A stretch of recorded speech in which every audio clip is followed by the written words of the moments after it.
काले नकाब के पीछे ये जो मुश्किलें हैं, आईना इन्हें एक जुनून का दिखाना है। मंजिलों की राह में कदम नाप कर मुश्किलों को मिटाना है।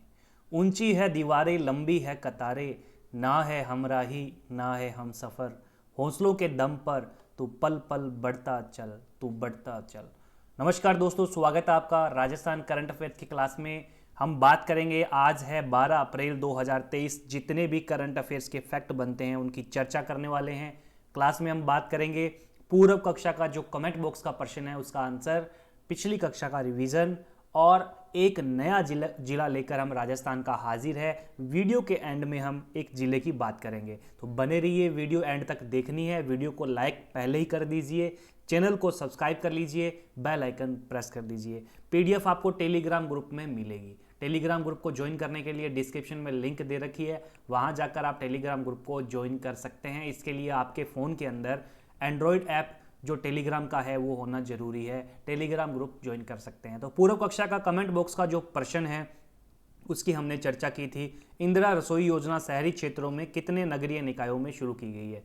213 नगरीय निकायों में शुरू की गई थी। और स्टार्टिंग के अंदर जब शुरू की गई तब रसोइयों की कुल संख्या थी 358 और वर्तमान में बढ़ाकर ये कितनी हो गई है? कुल 1000 रसोई है वो हो चुकी है। ये शहरी क्षेत्रों में चल रही थी, अब ग्रामीण क्षेत्रों में ये चलेगी। ग्रामीण क्षेत्रों में कब से स्टार्ट होगी? तो 1 जून 2023 से ये शुरू हो जाएगी ग्रामीण क्षेत्रों के अंदर भी इंदिरा रसोई योजना। और इसमें कुल रसोइयों का जो टारगेट है वो रखा गया 2000 रसोइयाँ जो है वो संचालित की जाएगी। ये लक्ष्य रखा गया है राज्य सरकार के द्वारा। बात करते हैं पिछली कक्षा का रिवाइज जो है, रिवीजन है, उसमें हमने क्या किया था पिछली कक्षा में। हाल ही में किस जिला पुलिस ने एक अपराधी एक पुलिसकर्मी योजना शुरू की है? तो कोटा जिले के अंदर एक अपराधी एक पुलिसकर्मी योजना शुरू की गई है। प्रदेश के, ये मैंने बताया था आपको कि जो पुलिस से संबंधित है, तो राजस्थान के जो डीजीपी है वो है उमेश मिश्रा।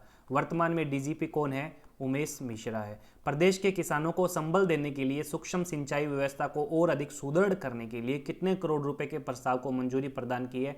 463 करोड़ रुपए के प्रस्ताव को मंजूरी प्रदान की है। इंदिरा रसोई योजना बता दिया मैंने, ग्रामीण क्षेत्रों में 1 जून 2023 से शुरू की जा रही है। कुल 2000 रसोइयों का टारगेट रखा गया है। दिल्ली सरकार ने, बाल अधिकार आयोग ने चिल्ड्रंस चैंपियन अवार्ड 2023 से किसे सम्मानित किया? डॉक्टर कीर्ति भारती को सम्मानित किया है चिल्ड्रंस चैंपियन अवार्ड 2023 से। आज का जो प्रश्न आपके सामने है, हाल ही में किस महात्मा की जयंती पर राज्य सरकार ने सार्वजनिक अवकाश घोषित किया है? तो हाल ही में ये महात्मा ज्योतिबा फुले की जयंती पर राज्य सरकार ने सार्वजनिक अवकाश है वो घोषित किया है। ज्योतिबा फुले की जो जयंती है वो 11 अप्रैल को मनाई जाती है, हर साल 11 अप्रैल को। अब ज्योतिबा फुले है वो कौन थे? एक महान विचारक, एक महान समाज सुधारक रहे हैं ज्योतिबा फुले।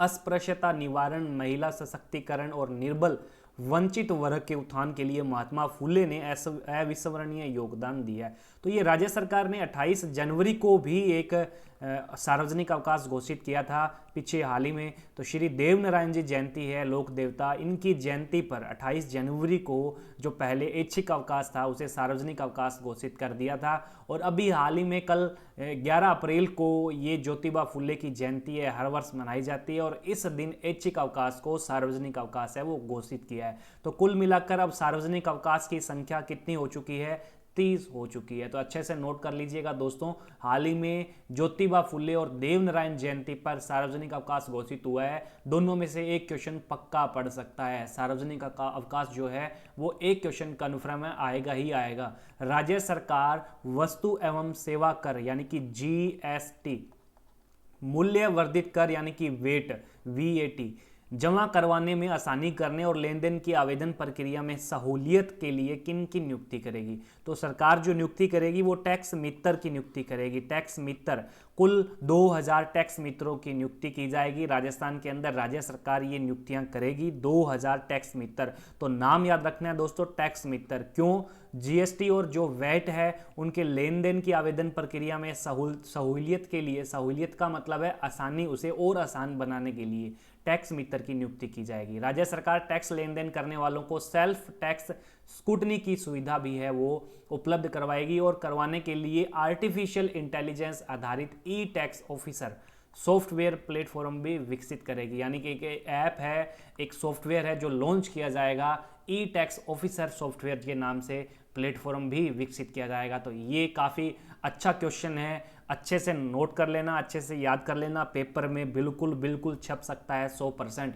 अगले क्वेश्चन की हम बात करें जो कि चर्चा में है, वैशाख का महीना है जो चैत्र के बाद में आता है, वैशाख शुक्ला तृतीया, इस दिन आखा तीज है वो मनाई जाती है। आखा तीज वैशाख शुक्ला तृतीया को मनाई जाती है। अब करंट अफेयर्स के अंदर इसका क्या काम है हम बात कर लेते हैं, क्योंकि हाल ही में एक जिला है डूंगरपुर जिला, इस जिले के अंदर जो आदिवासी बहुल जिला है, इसके अंदर अक्षय तृतीया, पिप्पल पूर्णिमा और अन्य विशेष जो सावे हैं उन पर बाल विवाहों की रोकथाम के लिए, संबंधी सूचनाओं के आदान प्रदान के लिए एक जिला मुख्यालय पर नियंत्रण कक्ष स्थापित किया गया है। तो ध्यान रखना है, आदिवासी बहुल जो जिला है डूंगरपुर जिला, इसके अंदर एक नियंत्रण कक्ष है वो स्थापित किया गया है। कोई भी शिकायत कर सकता है, जिसका नाम है वो गुप्त रखा जाएगा। राज्य में सर्वाधिक बाल विवाह जो है वो आखा तीज पर ही होते हैं।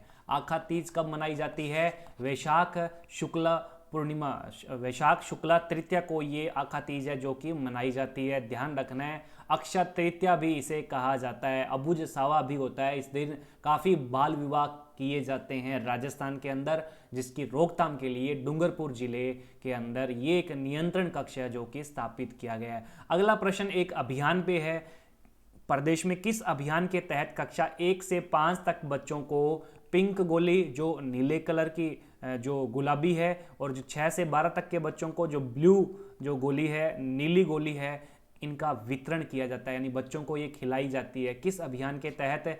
एनीमिया मुक्त अभियान के तहत। एनीमिया मुक्त राजस्थान अभियान के तहत 2 प्रकार की गोलियां हैं जो बच्चों को खिलाई जाती है। 1 से 5 छोटे बच्चों को पिंक गोली दी जाती है, और 6 से 12 तक के बच्चों को नीली गोली है उनका वितरण किया जाता है। तो ध्यान रखना है, एनीमिया मुक्त राजस्थान अभियान राजस्थान में मुख्यमंत्री जी ने शुरू किया। इसको 29 जनवरी 2019 शुभारंभ किसने किया? 29 जनवरी 2019 को मुख्यमंत्री श्री अशोक गहलोत ने इसका शुभारंभ किया।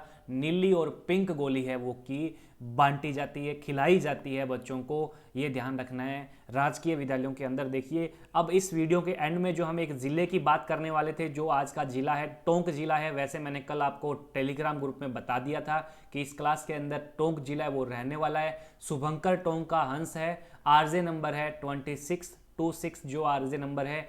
उपनाम नवाबों की नगरी भी टोंक को कहा जाता है। राजस्थान की एकमात्र मुस्लिम रियासत है टोंक, ये ध्यान रखना है आपको।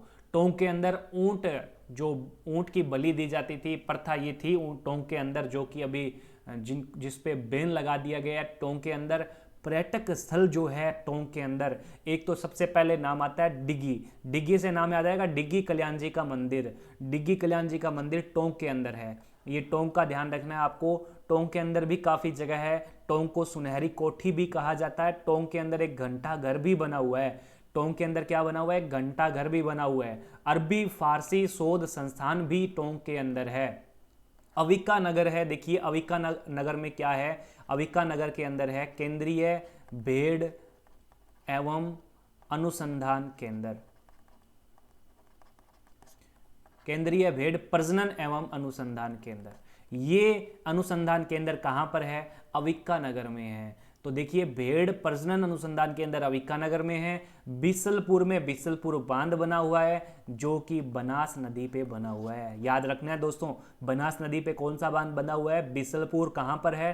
टोंक में है। और ये राज्य की सबसे बड़ी पेयजल परियोजना है, बिसलपुर परियोजना। अच्छे से याद रखना दोस्तों, सबसे बड़ी पेयजल परियोजना बिसलपुर पेयजल परियोजना है, और ये अजमेर जिले की मुख्य पेयजल परियोजना है। वनस्थली विद्यापीठ कहाँ पर है? टोंक में है। एक जगह नाम आती है लावा। लावा का मतलब है, नाम याद आ जाएगा आपको, ठिकाना।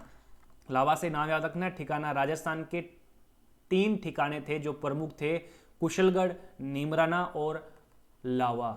कुशलगढ़, नीमराना और लावा, ये 3 ठिकाने थे एकीकरण के समय में। 19 रियासतें थी और 3 ठिकाने थे। 3 ठिकाने कौन से थे? कुशलगढ़, बांसवाड़ा, नीमराना, अलवर और लावा, जो कि जयपुर के अंदर था। जयपुर के अंदर, वर्तमान के अंदर कहाँ पर है? टोंक के अंदर है। मालपुरा, ये मालपुरा भी जगह है, ये ध्यान रखना है। मालपुरा के अंदर एक केंद्र बना हुआ है, अवशितर केंद्र जो बना हुआ है, और टोरडी सागर बांध भी बना हुआ है मालपुरा के अंदर। रेड के अंदर भी काफ़ी सिक्के मिले थे, रेड सभ्यता भी है टोंक के अंदर। देवली भी टोंक के अंदर है। देवली एक सैनिक विद्रोह का प्रमुख केंद्र था 1857 की क्रांति का। हाथी भाटा, हाथी भाटा मतलब पत्थर की एक हाथी की मूर्ति बनी हुई है बहुत बड़ी टोंक के अंदर। अरबी फारसी शोध संस्थान मैंने आपको बता ही दिया। सुनहरी कोठी कहा जाता है टोंक में है। बिसलपुर बांध भी बिसलपुर में बना हुआ है। बिसलपुर पेयजल परियोजना है जो राजस्थान की सबसे बड़ी पेयजल परियोजना है, जो बनास नदी पे बना हुआ बांध, बिसलपुर बांध। तो ये था टोंक जिला। अगली वीडियो में हम फिर से एक नए जिले की बात करेंगे। अब बात करते हैं जो आपको कमेंट बॉक्स में जवाब देना है। कमेंट बॉक्स में जरूर जवाब देना। आपको बहुत सारे बच्चे हैं वो कमेंट बॉक्स में इस प्रश्न का जवाब नहीं दे पाते हैं, तो कमेंट बॉक्स में जरूर आंसर देना है। तो जो क्वेश्चन है वो ये है, लोक देवता देव नारायण जी की जयंती किस दिन मनाई जाती है। ये क्वेश्चन मैं इसी क्लास के अंदर करवा चुका हूं और आपको आंसर भी आता है, आपने अच्छे से क्लास लगाई है। तो इसका आंसर आपको कहां देना है, कमेंट बॉक्स में देना है। तो कमेंट बॉक्स में इसका जवाब जरूर देना। अगली क्लास में हम इसी क्वेश्चन का आंसर है उसका जिक्र करेंगे और फिर से मिलेंगे पिछली कक्षा का रिवाइज लेकर और फिर से एक नया जिला लेकर।